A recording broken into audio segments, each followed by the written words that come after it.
Hello friends, good afternoon. Friends, if you need to make a layout plan for a straight plot, it's simply easy, typically easy. But when it comes to a irregular shape of the plot, it becomes a little difficult to draw. So here you can see I have a plot with the backside dimension 22 feet 10 inches. Left side is 40 feet, right side is 48 feet 10 inches, almost 8 feet difference is there. And front side is inclined by 22 feet and 9 inches dimension.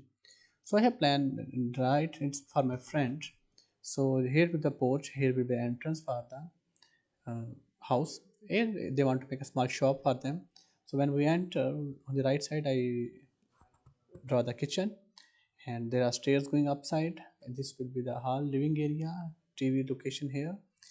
And like this way you can see there will be two bedrooms 10 feet by 13 feet, right and left, with bedroom location. And one toilet 7 feet by 5 feet, and one toilet 7 feet by 5 feet, with an open space of almost 5 feet 10 inches by 5 feet, which is pretty enough. So any of the place we can make a small sliding door, like here can be a small sliding door, a window, to reach this open area.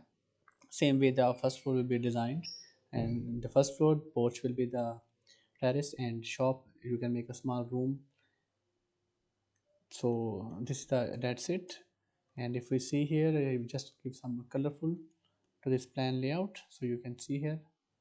So this is a very simple plan, but only problem was to adjust the spaces with irregular shape of the plot. So I am sure you will like this idea. If you have any of the comments, any good suggestion to improve this layout plan, please tell us in the comments. You are most welcome. Your comments will be highly appreciated. So this is for today. So see you in the next video.